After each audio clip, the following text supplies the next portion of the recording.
Oh.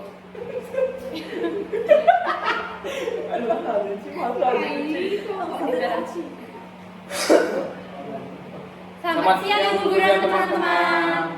Perkenalkan, kami dari kelompok Kerajaan Singasari. Hari ini kami akan mempresentasikan tentang Kerajaan Singasari. Sebelum itu, izinkan kami memperkenalkan diri terlebih dahulu dimulai dari Nia. Perkenalkan, nama saya Igustia Ikoma Karisaniara Putri AJ, nomor absen 10. Perkenalkan, nama saya Igustia Gumayu Indari Putri, nomor absen 7. Perkenalkan, nama saya Ade Usaptadi Putra dari absen 6.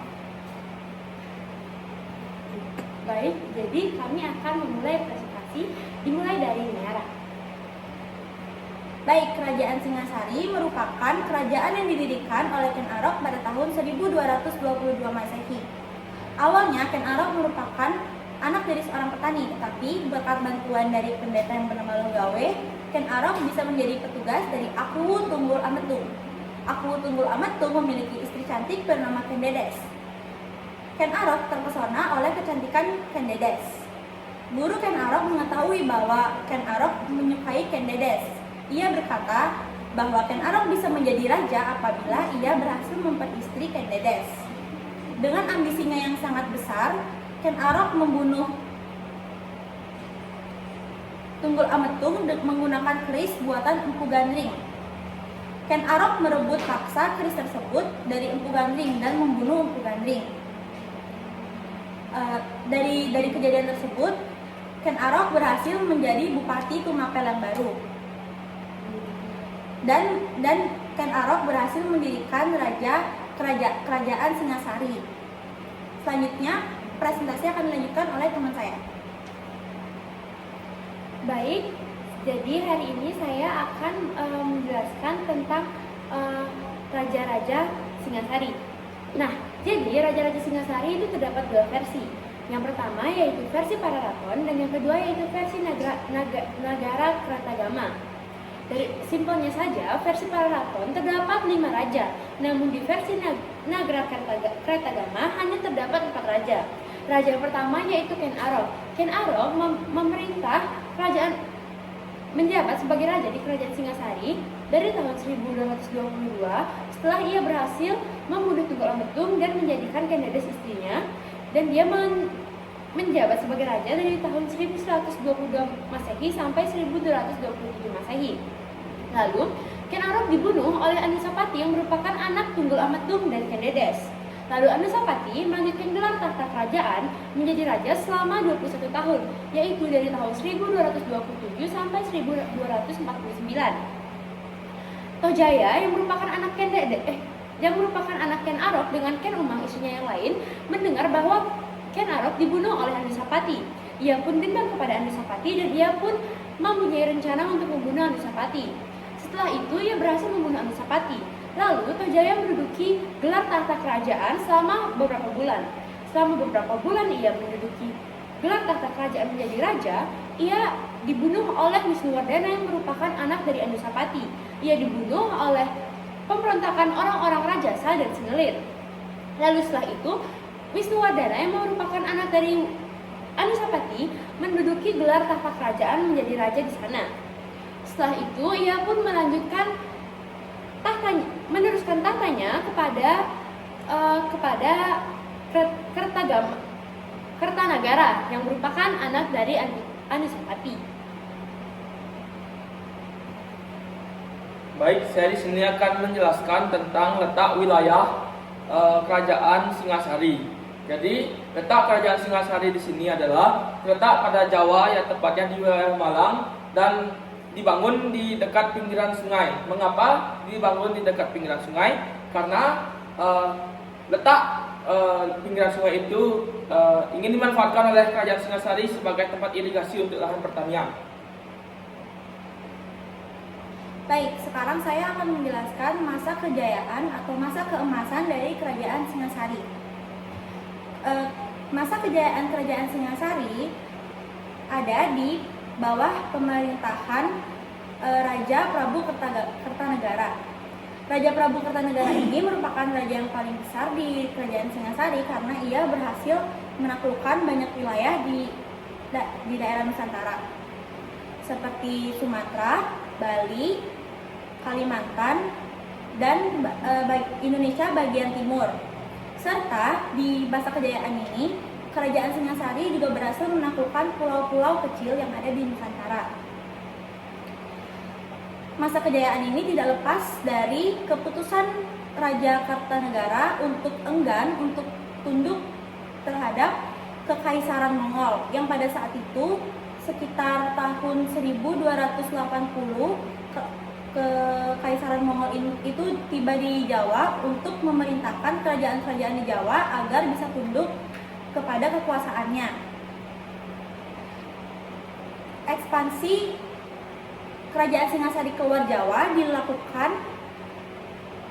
pada tahun 1275 dengan mengirim banyak pasukan ke daerah Sumatera untuk memperluas wilayah di Sumatera. Dengan adanya ekspansi tersebut, terjalinnya hubungan erat antara Kerajaan Singasari dan Kerajaan Dharmasraya yang pada saat itu ada di Sumatera. Kedua kerajaan tersebut sangat menolak kehadiran Kubilai Khan atau Kekaisaran Mongol. Mereka mengajak kerajaan-kerajaan lain untuk sepakat menolak kehadiran Kubilai Khan. Bahkan Raja Prabu Kertanegara ini mau memberikan wilayah kekuasaannya untuk menjadi perlindungan untuk kerajaan-kerajaan yang diserang oleh bangsa Mongol.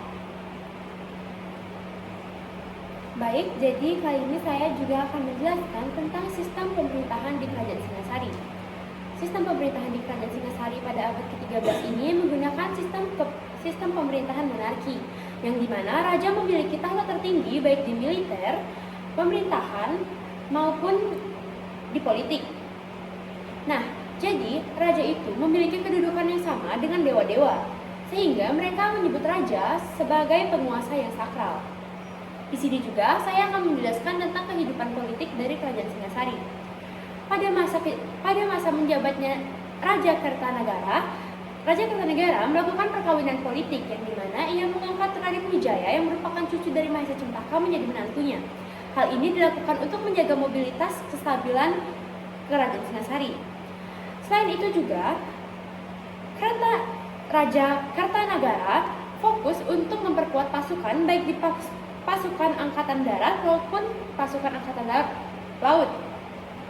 Ia melakukan ini semua untuk menyatukan seluruh wilayah yang ada di bawah naungan Kerajaan Singasari. Dan ia pun telah menaklukkan beberapa wilayah seperti Bali dan Sunda.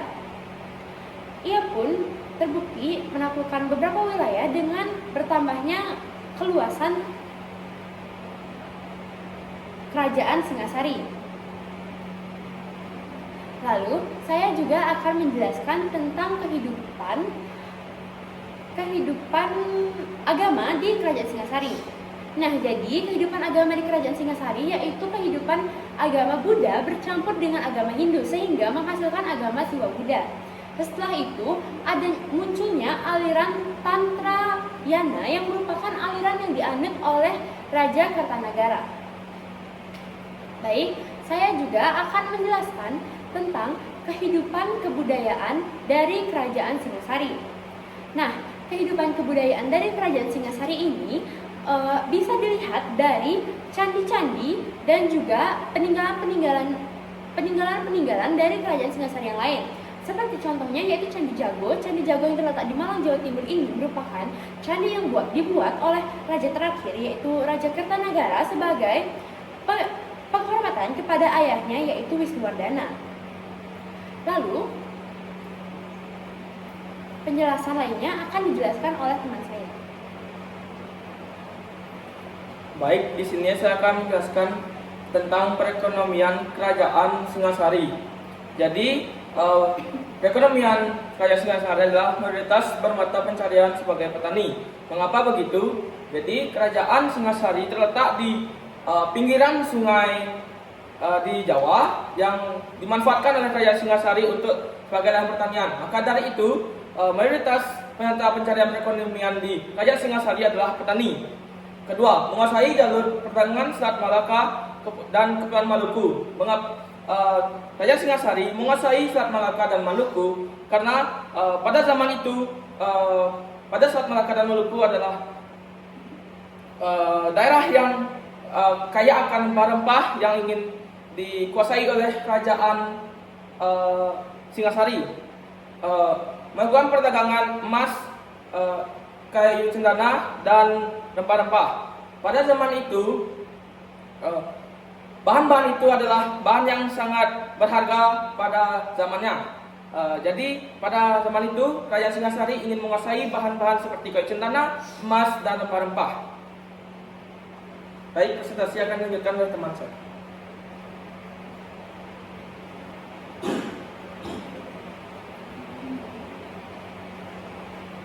Baik, selanjutnya saya akan menjelaskan tentang masa keruntuhan Kerajaan Singasari.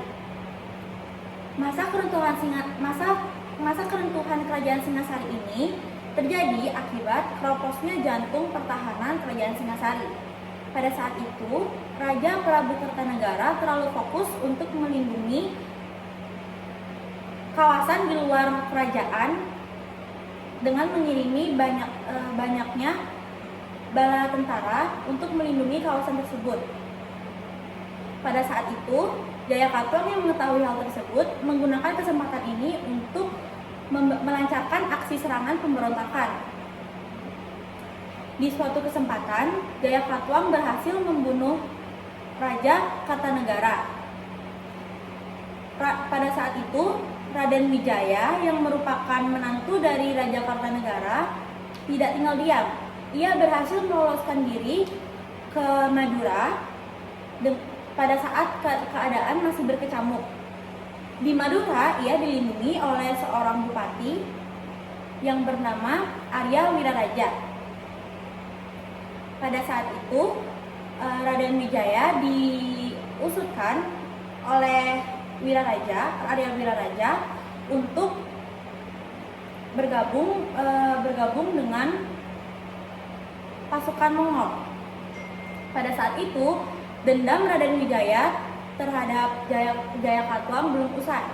Jadi, ia meminta untuk bergabung kepada pasukan Mongol lewat Kubilai Khan. Kubilai Khan yang pada saat itu tidak mengetahui asal-usul Raden Wijaya, ia hanya mengiyakan saja. Raden Wijaya ikut menyerang kerajaan yang digenggam oleh Jayakatwang sehingga Jayakatwang mati. Setelah Jayakatwang mati, pasukan Mongol ini larut akan kesenangan hingga mereka lupa siapa Raden Wijaya itu. Pada saat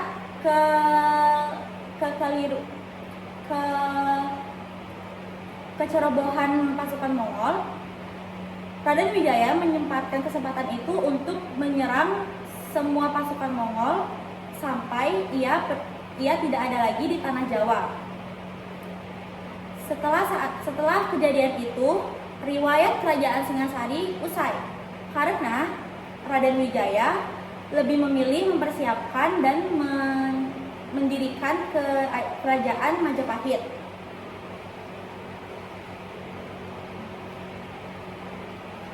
Jadi sini saya akan menjelaskan tentang bukti peninggalan Kerajaan Singasari. Ada beberapa peninggalan seperti candi dan prasasti yang ditinggalkan oleh Kerajaan Singasari.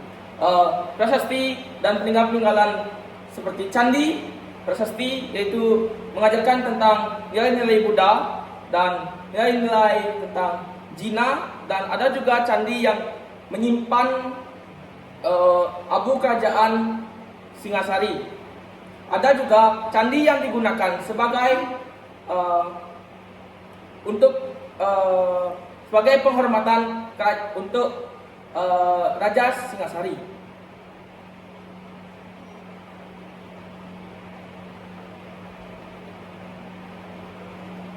Nah, jadi ada beberapa fakta menarik nih tentang Kerajaan Singasari. Yang pertama, Kerajaan Singasari itu merupakan salah satu kerajaan terbesar di Nusantara. Lalu kerajaan Singasari juga didirikan oleh Ken Arok. Nah, jadi sekian dulu presentasi dari kelompok kami. Maaf jika ada kesalahan yang sengaja maupun tidak disengaja. Atas perhatiannya kami ucapkan Terima kasih.